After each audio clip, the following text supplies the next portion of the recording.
In a stunning and audacious escalation that has pushed the world to the precipice of a great power conflict, the United States President Donald Trump has ordered direct, targeted military action by American forces against Russian military assets inside the sovereign territory of Ukraine. The decision, coming just hours after the full scale of the Ukrainian military collapse around Pokrovsk became undeniable, represent the most significant and dangerous gamble of the Trump presidency and fundamentally rewrites the rule of the entire conflict. This is not a proxy war any longer. It is a direct, albeit so far limited, clash of arms between the world's two foremost nuclear power. The action was initiated without a formal declaration of war, but was justified by the White House as a necessary and proportional response to prevent the complete annihilation of the Ukrainian state, to secure the potential recovery of captured NATO personnel, and to re-establish a credible deterrent against further Russian aggression. The immediate aftermath has been a deafening global silence of shock, followed by a cacophony of diplomatic panic and the ominous rumbling of Russian military mobilization for a retaliation that could come at any moment and in any form. The Kremlin, believed to have been blindsided by the speed and audacity of the American move, is now facing a choice of terrifying magnitude, placing President Vladimir Putin in the most precarious and unpredictable position of his long rule. The American military action was executed with overwhelming speed and precision, designed to deliver a devastating and unambiguous message. In the pre-dawn hours, a coordinated series of strikes were launched from multiple domains. The United States Navy destroyers and cruisers positioned in the eastern Mediterranean launched a volley of Tomahawk cruise missiles. These subsonic terrain-hugging weapons flew complex route over Allied and neutral territory to evade Russian early warning systems before striking their designated target deep inside Russian-occupied Ukraine. Simultaneously, United States Air Force F-35 Lightning II stealth fighters, operating from bases in NATO allied countries and supported by a fleet of aerial refueling tankers and electronic warfare aircraft, penetrated the contested airspace over eastern Ukraine. Their stealth capabilities allow them to bypass the vaunted Russian S-400 air defense system, which were reportedly suppressed by a massive concurrent cyber and electronic attack that temporarily blinded Russian radar and communication network. The target were not random. They were meticulously selected by intelligence agencies to cripple the very nerve center of the Russian operation aimed at capturing Pokrovsk. The primary target was the forward command and control headquarters for the Russian Eastern grouping of forces, located in a fortified bunker complex southeast of the besieged city. Multiple cruise missiles struck the facility, resulting in what the Pentagon has assessed as its complete destruction. Another primary target was a massive Russian ammunition depot that had been built up over a month to supply the final push on the city. Secondary explosions from that strikes were reportedly seen for miles, indicating a catastrophic success. Other strikes targeted key railway, bridge, and logistical nodes being used to funnel Russian reinforcement to the front, as well as several airfields from which Russian attack helicopters and fighter bombers had been operating with impunity. The immediate objective of the strikes was purely military, to halt the Russian advance on Pokrovsk by decapitating its leadership and severing its supply lines. The initial battle damage assessment provided by Director of National Intelligence Tulsi Gabbard to the president suggests a high degree of success. The Russian offensive, which had been advancing at a terrifying pace, has reportedly ground to a halt. Russian communications in the sector are in disarray, and their forces on the ground appears to be confused and leaderless, suddenly vulnerable to counterattacks from the few remaining coherent Ukrainian units. But the strategic objective was far broader and more psychological. The strikes were intended to shatter the aura of invincibility that the Russian military had built up in recent days and to demonstrate to Moscow, in the clearest possible terms, that there is a hard limit to American tolerance for its aggression. It was a violent and risky reassertion of American power on the world stage, a signal that the United States would not stand by and witness the total subjugation of a strategic partner and the capture and humiliations of its allies, soldiers without a fight. President Trump, in a brief, stern address to the nation from the Oval Office, laid out his reasoning in stark terms. He stated that he had acted to prevent a strategic catastrophe and a humanitarian disaster. He He emphasized that the strikes were limited, precise, and aimed solely at Russian military targets that are actively engaged in the invasion of a sovereign nation. He placed the blame for the escalation squarely on Moscow, citing the capture of NATO personnel as an act of war and the imminent fall of Pakrovsk as a threat to the stability of the entire European continent. He concluded with a direct warning to Putin, do not mistake our restraint for a lack of resolve. The United States does not seek conflict, but if conflict is forced upon us, we will be victorious. End this war now.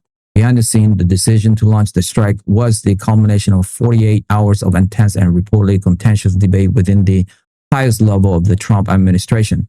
The catalyst was the final grim intelligence assessment from Director Gabbard, which concluded that the Ukrainian military was no longer a viable fighting force, that Pakrovsk would fall within days, leading to the encirclement and destruction of the bulk of Ukraine's remaining army. Faced with this imminent and humiliating strategic defeat, President Trump convened his national security team for a marathon session in the White House Situation Room. According to insiders, the debate was fierce. Secretary of State Marco Rubio argued forcefully for decisive action. He contended that American credibility was on the line and that a failure to act would send a message of weakness to both allies and adversary around the world, emboldening China in the Pacific and Iran in the Middle East. He insisted that a strong response was the only way to create leverage for a future diplomatic solution that did not amount to a complete Ukrainian surrender. He was strongly supported by Secretary of Defense Peter Hegseth. The former military officer presented the operational plan, emphasizing that the risk of inaction, namely the complete collapse of the European security architecture, were far greater than the risk of a limited direct strike. He argued that the Russian military, despite its recent gains against a collapsed Ukrainian army, was overstretched and would be vulnerable to a sudden high-technology shock. He assured the president that the strike package could be delivered with minimal risk to American personnel and a high probability of success. However, there was reportedly significant opposition. Director Gabbard, while providing the unvarnished intelligence that triggered the crisis, was said to have cautioned against direct military intervention. He warned of the extreme and unpredictable risk of escalation, arguing that Vladimir Putin, when backed into a corner, is at his most dangerous. He pointed out that a direct attack on Russian force could easily spiral into a wider war that the American public was not prepared for. Her position was reportedly supported by some of the more cautious voice among the Joint Chief of Staff, who were wary of being drawn into a land war in Europe. Secretary of the Treasury Scott Bessent also raised concerns about the massive economic shockwave that would result from a direct U.S.-Russia military clash, warning that global markets could collapse and that the resulting economic instability could be catastrophic. In the end, the decision came down to the President Trump himself. Driven by a desire to project American strength to avoid the perception of presiding over a historic foreign policy defeat and to respond to the capture of Allied soldiers, he sided with the hawks. He reportedly slammed his hand on the table and declared that the time for talk is over and gave the final authorization for Secretary Hegseth to execute the operation. The immediate aftermath of the strike saw the entire U.S. government shift to a crisis footing. At the Pentagon, Secretary Hegseth held a press briefing where he calmly and professionally laid out the military objective of the operation. He repeatedly stressed the limited and defensive nature of the strikes and made it clear that the United States had no intention of attacking Russian territories. His job was to project an image of calm, professional military competence and to reassure the American public and the world that the situation was under control. In stark contrast, the Department of State under Secretary Rubio became a whirlwind of diplomatic activity. He was tasked with the monumental challenge of managing the international fallout.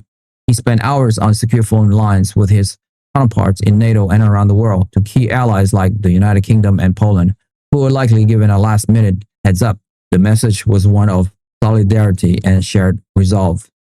To more hesitant allies like Germany and France, who were almost certainly not consulted and were furious about the unilateral action, the message was more difficult, a mixture of justification and a plea for unity in the face of the new reality. Secretary Rubio also reached out through back channel, likely via Swiss or other intermediaries, to the Russian Foreign Ministry, delivering a de-escalatory message that accompanied the military's violent one. The U.S. does not want a wider war, but is fully prepared for one. The domestic front was also placed on high alert. Secretary of Homeland Security Kristi Noem elevated the national terror alert level to its highest point, convened an emergency meeting with the heads of the FBI, CIA, SA, and other agencies to prepare for the almost certain Russian retaliation. The primary concern was not a conventional military attack on the U.S. mainland, but a massive wave of asymmetric warfare. Secretary Noam ordered the hardening of defense around critical American infrastructure, including the electrical grid, financial network, pipeline, and water treatment facilities. He warns the public to be vigilant for Russian disinformation campaign designed to sow panic and division, and to be prepared for potential disruptions to daily life. Attorney General Pam Bondi was tasked with developing the legal framework to justify the American actions under both domestic and international law. Her office immediately began drafting documents for the United Nations, arguing that the strikes were a legitimate act of collective self-defense under Article 51 of the UN Charter, taking in response to the attack on Ukraine and the capture of Allied military personnel. Meanwhile, at the Central Intelligence Agency headquarters in Langley, Director John Ratcliffe was overseeing a global intelligence search. The agency's assets were focused on a single overwhelming question: what will Putin do next? CIA stations across Europe and Asia were activated to gather any scrap of information about Russian military movement, political deliberations within the Kremlin, and the personal state of mind of the Russian president. The international reaction has been one of profound shock and deep division.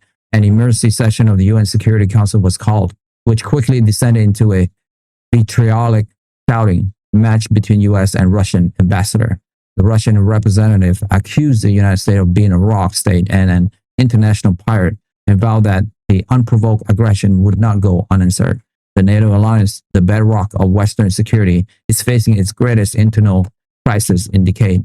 While some Eastern European members have quietly expressed support for the American action, the major powers of Western Europe are aghast. They see President Trump's unilateral move as a reckless gamble that has put the entire continent at risk of a devastating war, all without any consultation. The future of the alliance itself may now be in question. In Moscow, the reaction has been one of stunned fury.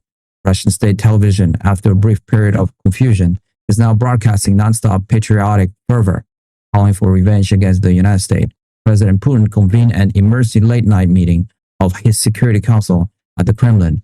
No official statement has yet been released, but the grim faces of his top defense and intelligence chief as they arrive for the meeting told their own story. The world now waits for their response. Putin is on edge, but he is also a cornered and wounded leader, and that is when he is at his most dangerous.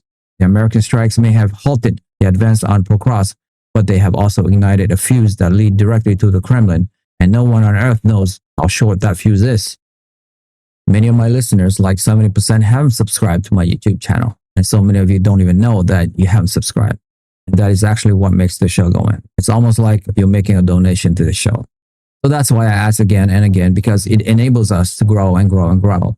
And we're going for the long haul here. And listen, if this is your first time listening to World Global Conflict, you don't have to subscribe.